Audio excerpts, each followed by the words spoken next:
దాదాపు 10 రోజుల గ్యాప్‌లో ఇటు పెట్రోల్, అటు డీజిల్ రేట్లు అమాంతం పెరిగిపోతున్నాయి. 10 రోజుల గ్యాప్‌లో 4 రోజులకోసారి, 4 రోజులకోసారి 80 పైసలు చొప్పున ఒకసారి, రూ. 2 చొప్పున ఒకసారి. ఈరోజు గూడా తాజాగా రూ. 2 పైన గూడా పెట్రోల్, డీజిల్ పెంచారు. సో, ఈ పెట్రోల్, డీజిల్ పెరగడం సంబంధించి మనతో మాట్లాడడానికి పెట్రోల్ డీలర్ అసోసియేషన్ అధ్యక్షుడు అమర్నాథ్ రెడ్డి ఉన్నారు.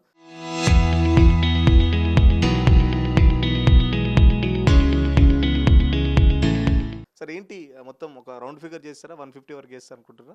అంటే ఆయిల్ కంపెనీలు మనం గత 2 నెలల నుంచి ఏదైతే మన తెలంగాణలో షార్టేజ్ ఇష్యూ అయినప్పటి నుంచి కూడా వాళ్ళు చెప్పేది ఏంటంటే 30-40 రూపాయల లీటర్కి నష్టాలు ఉన్నాయని అఫీషియల్ కాకుండా అన్అఫీషియల్గా చెప్పడం జరిగింది.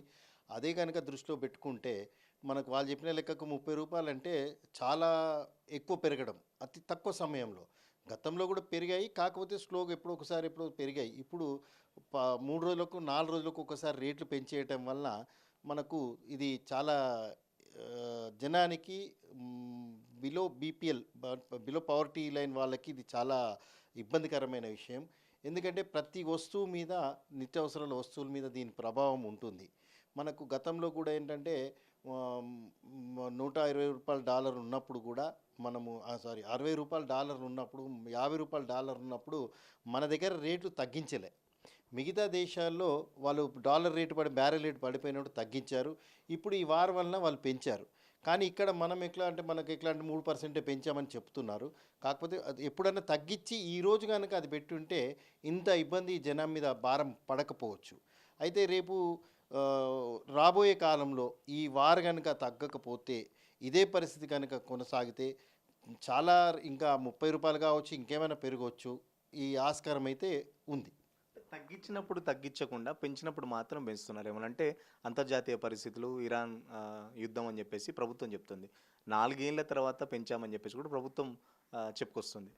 అంటే వాళ్ళు కరెక్ట్ చెప్పారు కదండి. 4 ఏళ్ల నుంచి మేము తగ్గించలేదని చెప్తున్నారు కదా! క్లియర్ కట్ చెప్పారు వాళ్ళు. ఇప్పుడు మనకు డాలర్ రేటు తగ్గింది, బ్యారెల్ రేటు తగ్గింది. 4 ఏళ్లలో తగ్గింది కదా, మనం చూస్తే తెలుస్తుంది కదా! అప్పుడు మేము తగ్గించలేదని వాళ్ళు ఒప్పుకుంటున్నారు. మరి పెంచలేదంటే తగ్గియాల్సిన సమయంలో మీరు తగ్గియలే. కానీ ఇప్పుడు పెంచాల్సిన సమయం వచ్చినప్పుడు పెంచుతున్నారు కదా! అంటే దీనివల్ల వాళ్ళకు ఏమవుతుందంటే ఆయిల్ కంపెనీలు మరి 4 సంవత్సరాల నుంచి లాభాలు గడించాయి. దానివల్ల ట్యాక్స్ రూపంలో ప్రభుత్వానికి కూడా లాభాలు వచ్చాయి. మరి ఇవన్నీ దృష్టిలో ఉంటే అంటే ఇది ఒక మా పాయింట్. ఇప్పుడు మేము డీలర్కి 8 ఏళ్ల నుంచి మా డీలర్ పెంచలే. ఎందుకంటే మరి లాభాలు ఉన్నప్పుడైతే మాకు కూడా ఇవ్వాలి కదా! సర్వీస్ ఇస్తున్నాం మేము కదా! ట్యాక్స్ కలెక్షన్ చేసి ఇస్తున్నాం కదా మేము. మరి ఈరోజు హార్మోజ్ జోన్ స్ట్రెయిట్ ఏదైతే బంద్ అయిందో వార్ వలన ఈరోజు ఆయిల్ కంపెనీలు నష్టాలు వచ్చినాయని ప్రభుత్వం నష్టాలు పోతుందని చెప్పి మీరు రేట్లు పెంచుకుంటున్నారు. మరి 8 సంవత్సరాల నుంచి మరి మేము నష్టాలు మా గురించి ఎవరు పట్టించుకోవాలి? ఈరోజు నష్టాలు వచ్చినాయని పెంచేశారు. పెంచినా కానీ కూడా మరి ఈ 8 ఏళ్ళ 4 ఏళ్ళలో ఏదైతే మీకు లాభాలు వచ్చాయో మరి కొద్ది రోజులు మీరు అబ్జర్వ్ చేసుకుంటే బాగుండేది కదా. గవర్నమెంట్ కూడా దీన్ని అబ్జర్వ్ చేసుకుంటే ప్రజల మీద భారం పడకుండా, రేట్లు పెరగకుండా, ఎవరికి ఎలాంటి ఇబ్బంది రాకుండా ఉండేది కదా.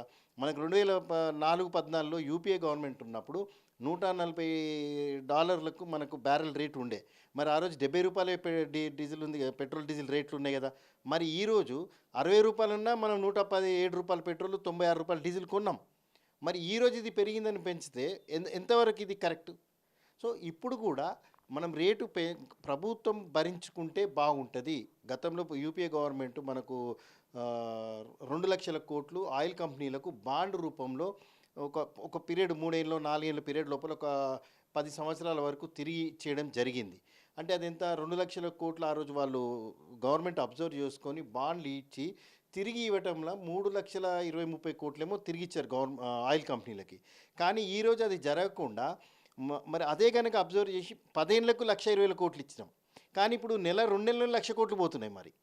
మరి దీన్ని మరి ప్రభుత్వం కానీ అధికారులు కానీ దీన్ని ఆలోచించి ఒక నిర్ణయం తీసుకుంటే, బాగా ఆలోచించి ప్రజల మీద భారం పడకుండా దేశం మీద ప్రతి వస్తువు మీద భారం పడితే ఇన్ఫ్లేషన్ పెరుగుతుంది అంటున్నారు, జీడిపి ఇదవుతుంది అంటున్నారు. మరి అవన్నీ దృష్టిలో పెట్టుకొని ఆలోచన చేసి ప్రభుత్వం భరిస్తే బాగుంటుంది అనేది మా ఉద్దేశం. ఇప్పటికే అంటే మొన్న మోడీ వచ్చినప్పుడు హైదరాబాద్ అయితే పెరడ్ గ్రౌండ్లో బంగారం కొనొద్దు, పెట్రోల్ డీజిల్ ఎక్కువ యూజ్ చేయొద్దు, పబ్లిక్ ట్రాన్స్పోర్ట్ యూజ్ చేయండి అంటే మోడీ ప్రిపేర్ చేస్తున్నాడా జనాల్ని, దేశ ప్రజల్ని ప్రిపేర్ చేస్తున్నాడా ఏంటి అసలు? అంతే కదా, కొనకమని చెప్తుందంటే ప్రిపేర్ చేస్తున్నట్టే కదా. ఇప్పుడు కొనకమనడము చెప్పటము చాలా సులభం. కానీ ఒక సామాన్యుడు నువ్వు ఇది కొనకు, నువ్వు ట్రాన్స్పోర్ట్ వాడుకుంటే సామాన్యుడు ఎట్లా వెళ్ళాలి? వాడు తను ఉద్యోగంకే వెళ్ళొచ్చు, లేక ఇంకేదన్నా ఇప్పుడు రోజు ఉదయం మనకు కూరగాయలు వెహికల్ల మీద అమ్ముతున్నారు. వాళ్ళు వ్యాపారం చిన్న చిన్న వర్తకులు వాళ్ళు. అంటే హాకర్స్ అని మనం అంటాం కదా!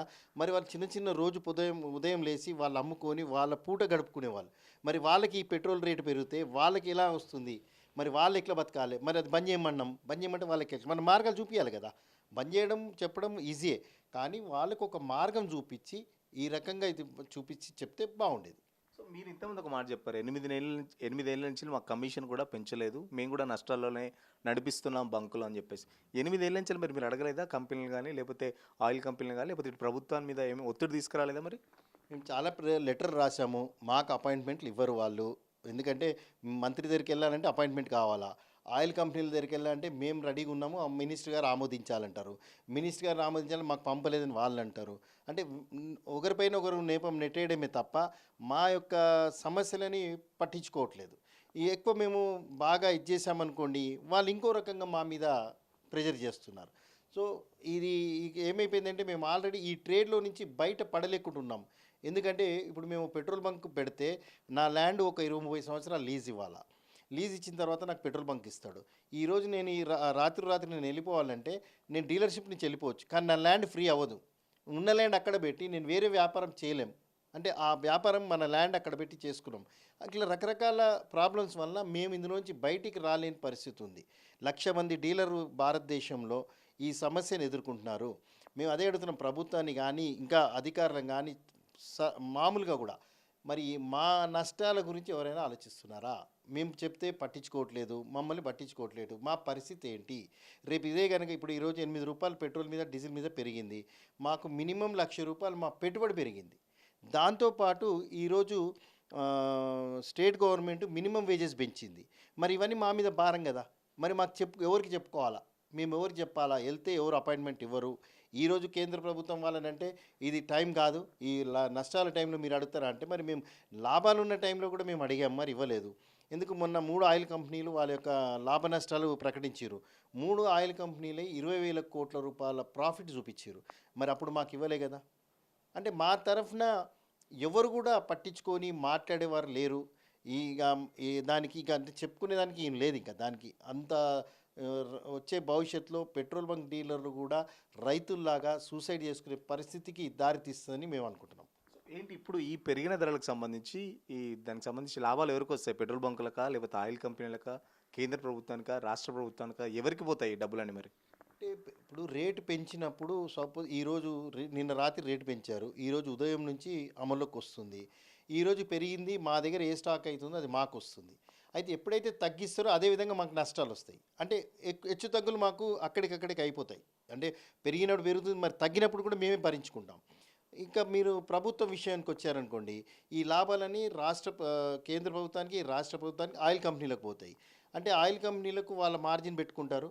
ఈ ట్యాక్స్ రూపంలో వెళ్ళేదంతా కేంద్ర ప్రభుత్వంకి వెళ్తుంది, వ్యాట్ రూపంలో వెళ్ళేదంతా రాష్ట్ర ప్రభుత్వానికి వెళ్తుంది. ఈ పెంచడం వలన కేంద్ర ప్రభుత్వం ఎప్పుడైతే రేటు పెంచుతుందో ఆటోమేటిక్గా రాష్ట్ర ప్రభుత్వం పెరుగుతుంది. రాష్ట్ర ప్రభుత్వం పెంచాల్సిన అవసరం లేదు, ఎందుకంటే ట్యాక్స్ రూపంలోనే కట్టేసి వస్తుంది.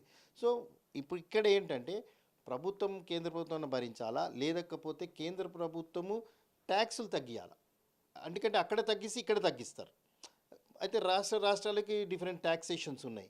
ఇంకా అవి పాలనా పరంగా రకరకాలుగా ఉన్నాయి. ఎందుకంటే ట్యాక్స్ తగ్గించిన వాళ్ళకి వేరే బెనిఫిట్స్ ఉన్నాయి, ఆపోజిషన్ వాళ్ళకి లేవనే చర్చ కూడా జరుగుతుంది.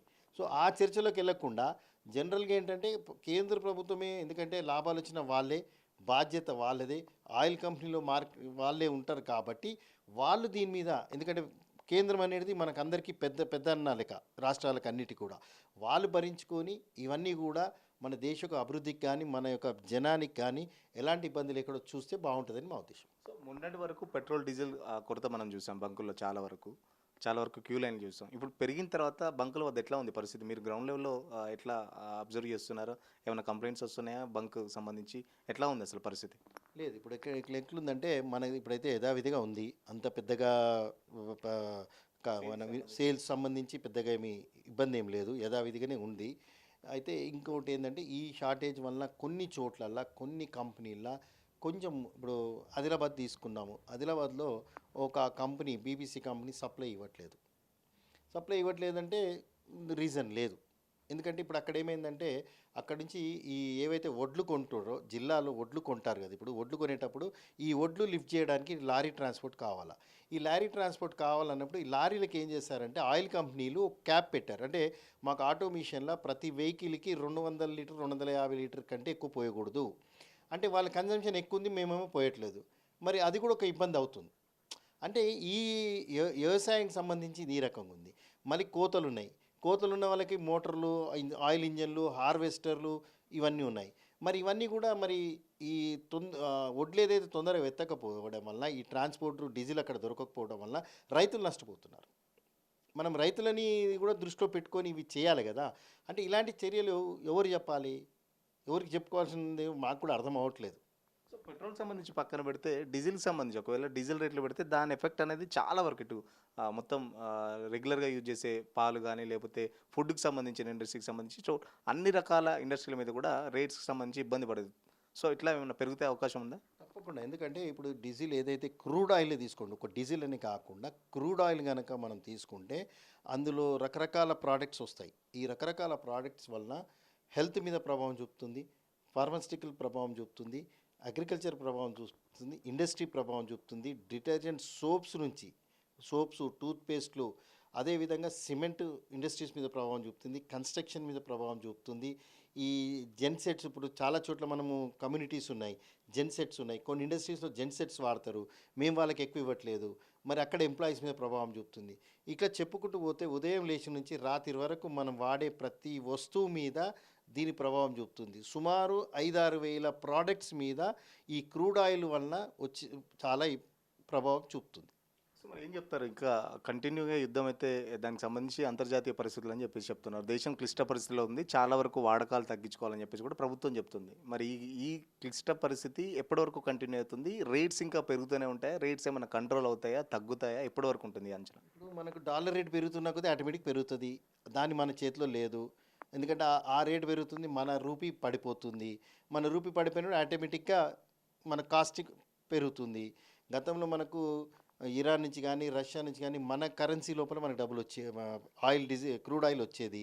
ఇప్పుడు ట్రంప్ ఇది చేసడం వల్ల మనకు అక్కడి నుంచి రావడం బంద్ అయిపోయింది. ఇరాన్ నుంచి వచ్చేటప్పుడు మనకు ట్రాన్స్పోర్ట్ ఇచ్చేవాడు, ఇన్సూరెన్స్ ఇచ్చేవాడు, 3 నెలలు క్రెడిట్ ఇచ్చేవాడు, మన కరెన్సీలు ఇచ్చేవాడు. అంటే ఇన్ని ఫెసిలిటీస్ మనకు పోయాయి. అదేవిధంగా రష్యా నుంచి వచ్చేది కూడా మనకు ఫెసిలిటీస్ పోయాయి. మన కరెన్సీలు వచ్చినప్పుడు డాలర్ రూపంలో కట్టే అవసరం లేదు. అప్పుడు మనకేమవుతుందంటే కన్వర్షన్ ఎడ్జింగ్ ఛార్జెస్ అంటారు, మన కరెన్సీ నుంచి ఆ కరెన్సీ నుంచికి. ఇప్పుడు మనకు అది ఫారిన్ అమౌంట్ గురించి మొన్న చెప్పారు కదా, 7 లక్షల కోట్లు ఏదో ఉంది, ఇప్పుడు తగ్గిపోతుంది అది కూడా అని. ఈ ప్రభావం మనకు తగ్గేది. ఎందుకంటే మెయిన్ ప్రోడక్ట్ క్రూడ్ ఆయిలే. ఈ క్రూడ్ ఆయిల్ కనుక మనం అక్కడి నుంచి తీసుకొని ఉంటే ఇది కూడా మనం ఇబ్బంది ఉండేది కాదు. సో ఫైనల్గా చెప్పండి, ఎంతవరకు ఇంకా పెంచవచ్చు, ఎప్పటి వరకు దీని ప్రభావం ఉంటుంది అనుకుంటారు? ఫైనల్గా ఒక రేటు మీకు కూడా ఐడియా ఉంటుంది, ఇంతవరకు పెరుగుతుందని మీకు కూడా ఒక అంచనా ఉంటుంది. మేబీ లీటర్ పెట్రోల్ కానీ లీటర్ డీజిల్ కానీ ఎంతవరకు పెరిగే అవకాశం ఉంది? అది ఇప్పుడు చెప్పలేని పరిస్థితి. ఎందుకంటే రోజు రోజుకి ఏం జరుగుతుందో తెలియదు కదా. మన దగ్గర కాదు, బయట దగ్గర జరుగుతుంది. డాలర్ రేటు ఇవన్నిటిని చూసుకుంటే ఇంత అని మాత్రం చెప్పలేము. సుమారుగా వాళ్ళు చెప్పిన దాన్ని బట్టి చూస్తే మాత్రం వాళ్ళు 30 రూపాయలు అంటున్నారు. ఆల్రెడీ మనకి 8 రూపాయలు పెరిగింది. మరి ఇంకో వారం 10 రోజులు చూస్తే మరి ఎంతవరకు వెళ్తుందో తెలియదు. ఇప్పుడు 10 రోజులనే మనకి 8 రూపాయలు పెరిగింది. మరి ఇంకా 10-15 రోజులు చూస్తే కానీ మనకు కూడా ఒక క్లారిటీ వస్తుంది. ఎందుకంటే మరి 30 రూపాయలకు దగ్గర పెంచిరంటే వాళ్ళ నష్టం అంత ఉన్నదన్నట్టుగా మనము అర్థం చేసుకోవాల్సిందే. సో భవిష్యత్తు ఆ వార ఆపేంత వరకు మనం ఈ రేట్ కంట్రోల్ ఉంటుందా ఉండదా అనేది మనం చెప్పలేము. వార ఆగిన తర్వాత కూడా మనకి ఇదంతా సెట్ అవ్వాలంటే 3 నెలలు 4 నెలలు పట్టొచ్చు అనేది మనం వింటూ ఉన్నాం.